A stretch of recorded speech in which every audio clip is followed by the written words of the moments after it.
recap of one of John Marrant's sermons from the 1870s. He begins the sermon, as preachers of that time often did, with the biblical verse to focus on.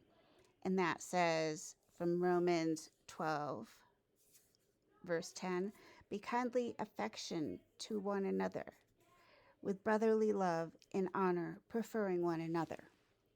So the term brotherly love obviously is a major theme from Jesus.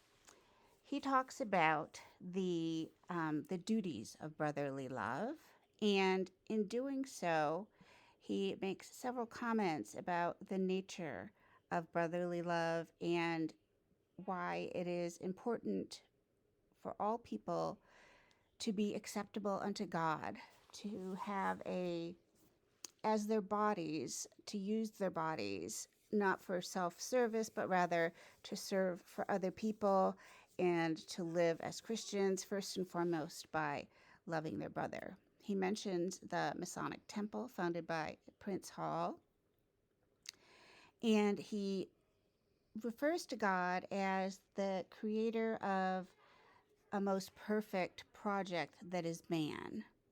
A man is great in the most stupendous work of God. Not only does man have a body in common with all animals, but in his body is infused a soul far more noble in nature. That would be the connection to God, and a rational principle to act according to the designs of creation. And here he refers to natural law and the radical ideas of equality that shaped, in part, the American Revolution. If you think of Rousseau and of Thomas Paine and those important philosophers that led to the ideas of equality, Marrant refers to them in his reading of the Bible. Man is a wonderful creature and not undeservedly said to be a little world within himself, containing whatever is found in the Creator. In him is the spiritual and immaterial nature of God. So that is the idea that each human being has a part of the divine within them, kind of a divine spark. And for that reason, we must love our brother because our brother is God.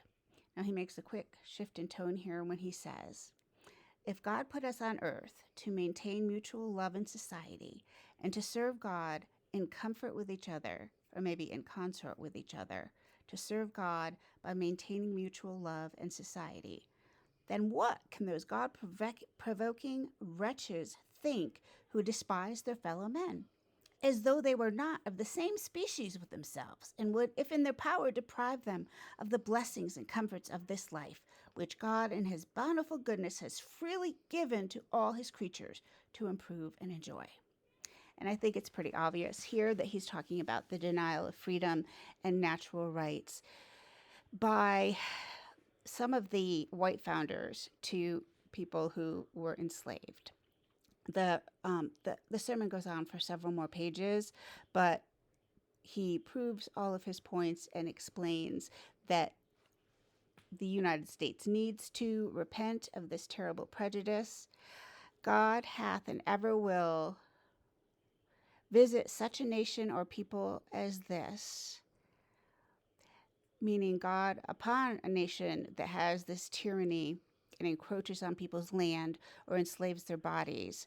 God will visit this nation with misery, and that God will adjust. God is a God of justice, a holy and just God who will avenge an unjust nation that does not have equality.